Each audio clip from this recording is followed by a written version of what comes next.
Bonjour chers amis, c'est Arsène Msafiri. Bienvenue encore à tous dans ce nouveau tutoriel. Voilà.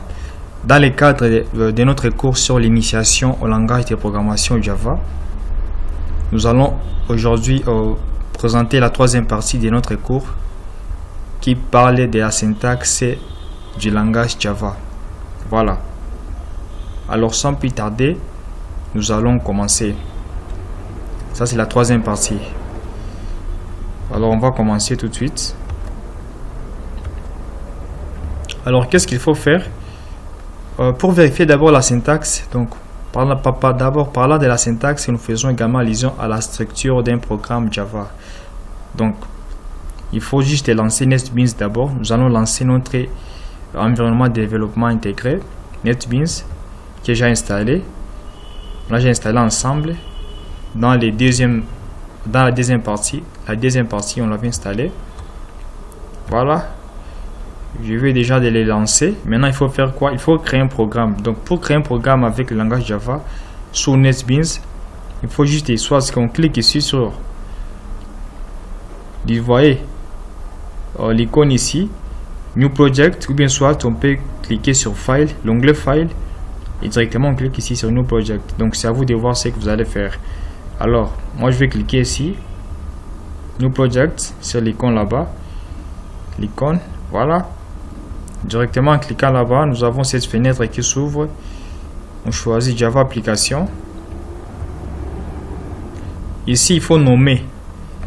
Il faut maintenant nommer donc les noms du fichier ou bien les noms du programme, les noms du programme en question ou bien du fichier que vous voulez créer. Il faut juste effacer ce qui est dedans et puis nommer par vous-même. Je vais appeler ça comment? Par exemple, je vais nommer je nomme ça premier programme. Premier programme, c'est comme ça comme je nomme ça, les fichiers, les tout premiers fichiers.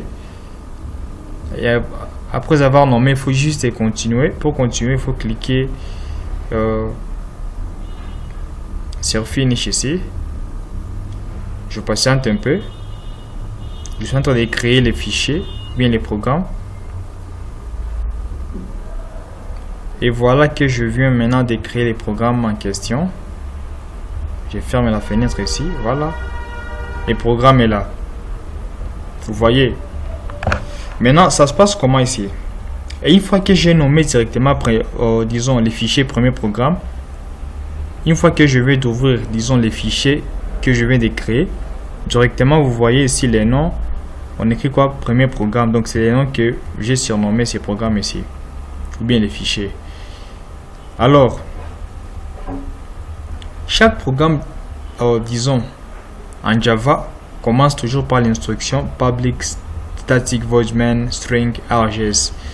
Alors ça, c'est quoi? Ça, c'est la méthode principale. Donc, c'est la méthode qui va contenir les programmes qui sera exécuté par les NetBeans ici. Donc, c'est un peu ça avec Java. Donc, ça, c'est obligatoire. Une fois que vous avez seulement créé un programme, un fichier avec le langage Java, directement, la méthode ici c'est créé automatiquement. Donc ça se crée d'une façon automatique. C'est la méthode principale. Maintenant, qu'est-ce qu'on va faire? Nous allons maintenant essayer avec les tout premiers programmes Hellohead. Donc ça va permettre d'afficher Hellohead à l'écran. Maintenant, pour commencer, on veut quoi? Donc je vais créer un programme, un tout premier petit programme qui va aider à l'utilisateur d'afficher les messages Hellohead sur l'écran. Donc, ou bien salut monde. Alors, je fais quoi? Je vais utiliser l'instruction system.out.println. Je valide. Et aussi, chaque fin d'instruction avec le langage Java se termine toujours par un point virgule. Donc n'oublie pas surtout de mettre des points virgules à la fin de vos instructions. Voilà. Maintenant ici, d'abord l'instruction system.out.println permet de faire quoi?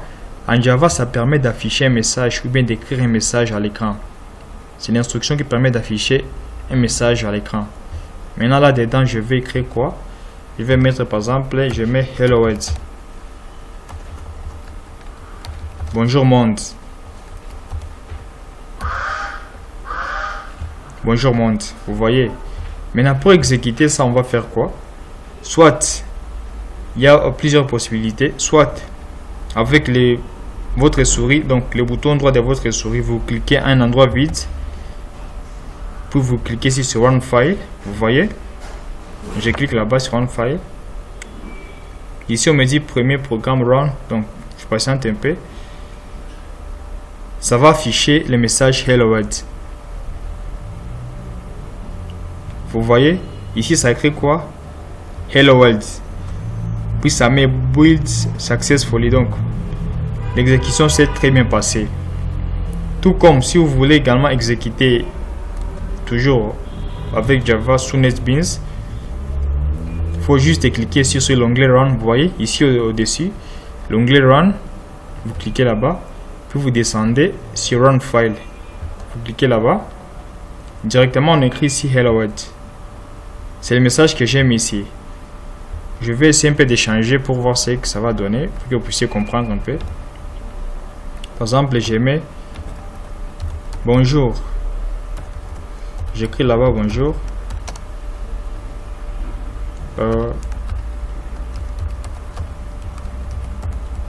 C'est mon premier programme.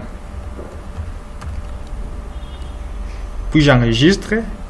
Donc une fois que vous avez appliqué des modifications, n'oubliez surtout pas d'enregistrer. Et après je vais encore exécuter. Pour exécuter, soit avec le bouton droit de la souris, j'ai choisi Run File, ou bien soit la partie qui est au-dessus, je clique sur l'onglet Run et j'ai choisi Run File, j'exécute. Et directement ici, on m'affiche quoi? Bonjour, c'est mon premier programme. C'est ce que je vais insérer ici, vous voyez. Donc ça, c'est un peu... Donc c'était ça pour aujourd'hui. Donc j'ai voulu vous montrer quelle est la structure d'un programme en Java. N'oubliez surtout pas de renommer les fichiers des programmes en question. Moi, le programme ici était renommé premier programme. Vous voyez. Et une fois que vous avez créé un programme ou bien un fichier directement, la méthode public static void man string RJS c'est créé automatiquement. Donc c'est la méthode principale qui permet d'exécuter les programmes Java. Maintenant, pour que ça puisse exécuter les programmes, il faut juste insérer le code entre cette méthode ici, dans cette méthode ici, vous voyez. C'est ce que je viens de faire ici. Voilà, donc c'était ça pour aujourd'hui. Pour la troisième partie de notre cours sur l'initiation au langage de programmation Java. Donc rendez-vous dans un prochain tutoriel dans lequel également nous allons continuer toujours avec ces cours ici. Merci beaucoup.